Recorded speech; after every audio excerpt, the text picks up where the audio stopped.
Bonjour, aujourd'hui c'est Hell de Bastien Vivier aux éditions Casterman et je cache l'éditeur parce qu'il devrait avoir honte parce que c'est de la merde. Voilà, c'est dit comme ça, c'est fait. Mon avis constructif en une phrase. Vous pouvez passer à autre chose. Non, mais je vais un peu développer quand même. Donc c'est l'histoire de Renaud, Alicia et la dernière, j'en ai tellement rien à foutre que je me rappelle plus. Alice déjà, c'est pas Alicia, c'est Alice. Et la dernière, bah bordel, je me rappelle même plus de son nom tellement elle est insignifiante. Ah oui, voilà, c'est elle. Vous voyez que son nom est évidemment la première chose qu'on retient. Euh, ça devrait être interdit. Hein. Ah mais non, c'est Alice, elle. Ah bah alors c'est comment l'autre? Attends, elle c'est Alice, ok. Donc le mec c'est Renaud. Et la troisième, bah putain, impossible de m'en rappeler. C'est incroyable. J'en ai tellement rien à foutre de ce truc, tellement c'était de la merde que j'ai tout de suite oublié tout de suite les noms. Bah bordel, je vais pas en plus, je vais pas le retrouver. Parce que bon, elles s'appellent pas aussi non plus par leur prénom toute la sainte journée. Donc, Charlotte, voilà, Charlotte.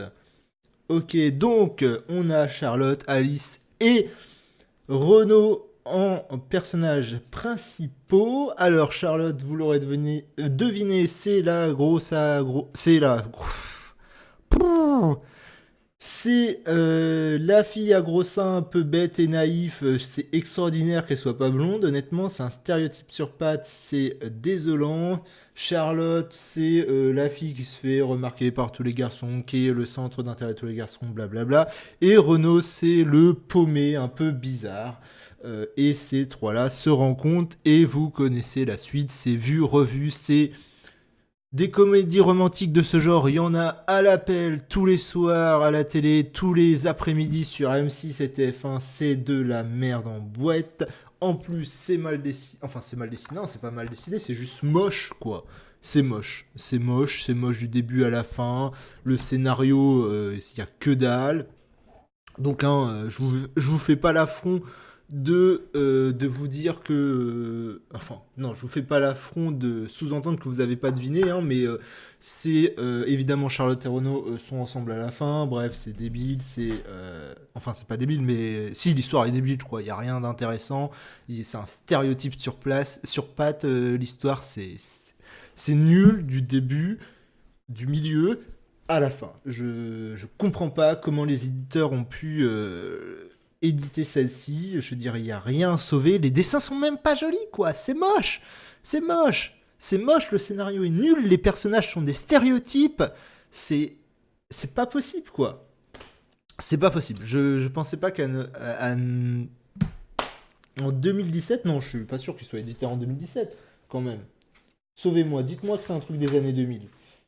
Où est-ce que je vais trouver ça? Ah bah non, 2017, merde. Bref, il y a quand même un élément de réponse sur le fait que pourquoi cette bande dessinée, aussi nulle soit-elle, a été éditée. Alors pour ceux qui connaissent un peu le monde de la bande dessinée, Bastien Vivier, vous avez tout de suite reconnu. Oui, c'est bien lui. Et pour les autres, je vais vous donner. Il y a un élément de réponse directement dans le livre pourquoi il a été édité. Voilà, pour ça. Les autres albums de Bastien Vivier, vous voyez, il y en a plein. Et si vous connaissez un tant soit peu, un petit peu en bande dessinée, il y a des noms que vous aurez reconnus. Alors pour les plus jeunes, je suis sûr que vous avez reconnu Last Man. Et pour les un peu plus âgés, vous avez sûrement reconnu Une Sœur. Et ça se trouve bien d'autres si vous connaissez en bande dessinée. Donc Bastien Vivier, c'est quelqu'un dans la bande dessinée qui pèse. Et donc, je suppose que personne a eu le. Je sais pas. Pas le cran parce que c'est pas une question de courage, mais personne a voulu lui dire que que cette BD, ce projet-là, c'était de la merde en boîte. Et donc, ils l'ont édité quand même, parce que de toute façon, il y avait Bastien Vivier sur la couverture et que les gens ont dû acheter quand même. Alors, moi, je l'ai emprunté à ma médiathèque et même en l'empruntant, je regrette, étant donné que j'aurais pu emprunter quelque chose de mieux, quoi. Hein, il y a une limite au nombre de livres qu'on peut emprunter à la fois, et honnêtement, même ça, je regrette. J'ai pas dépensé d'argent pour cette BD, mais je regrette quand même de l'avoir entre les mains. Bref, ce qui est bien, c'est que Bastien Vivier, bah, c'est quand même quelqu'un de talentueux. Donc, normalement, il n'y a aucune raison qu'il reste dans une telle médiocrité. Je suppose que sa prochaine BD va être bien, ou même dans 2 BD, il va peut-être se reprendre et il va réussir à en faire une nouvelle qui est bien. Là, c'est catastrophique. Je pense que personne lui a dit parce que, enfin, ses amis peut-être lui ont dit hein, que c'était de la merde. En tout cas, ses éditeurs, Casterman n'a dû rien dire parce qu'ils savaient très bien qu'ils allaient en vendre quand même. Donc, je sais pas, c'est pas une erreur, je pense pas que c'est une erreur d'avoir édité ça, hein, surtout pour Casterman, mais pour Bastien, en tout cas pour Bastien Vivier, je pense que c'était pas bien de lui avoir fait de lui éditer cette BD là parce que quelqu'un aurait dû lui dire que c'est nul quoi. Je veux dire, ça se voit, bordel, mec. Qu'est-ce qui s'est passé? C'est plein de stéréotypes à la con, c'est plein d'images moches, c'est un scénario vide. Je comprends pas, il y a des fois comme ça. Bah, ça arrive, hein, on se plante. Mais c'est rare que quelqu'un comme du talent de Bastien Vivier ne s'est pas rendu compte de lui-même qu'il s'est planté. Et voilà quoi, je veux dire, ou je sais pas, ça se trouve, il avait une réunion avec Casterman, il avait rien à leur présenter, il avait juste ça dans un coin qui traînait, il s'est dit merde, j'ai rien à leur présenter, faut que je leur présente quelque chose. Bon bah c'est pas grave, je l'avais jeté à la poubelle, je leur donne quand même elle. J'aime pas ça, parler de bandes dessinées que j'ai pas aimées. Vous pouvez voir sur ma chaîne que je parle principalement de bandes dessinées que j'ai aimées. J'aime pas cracher sur les bandes dessinées comme ça. Mais là, c'est pas possible. Déjà, celle-là, je l'ai découverte lors d'une réunion bande dessinée avec ma médiathèque. C'est-à-dire qu'ils organisent un petit café BD où on parle de nouveautés. C'est bien cool.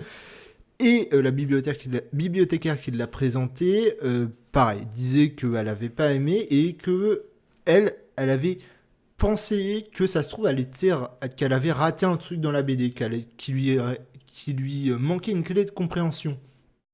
Et c'est vrai que moi, ça m'est arrivé, il y a certaines BD, je les ai pas aimées parce qu'il me manquait simplement une clé de compréhension, j'avais pas compris un truc dans la BD et ça arrive des fois.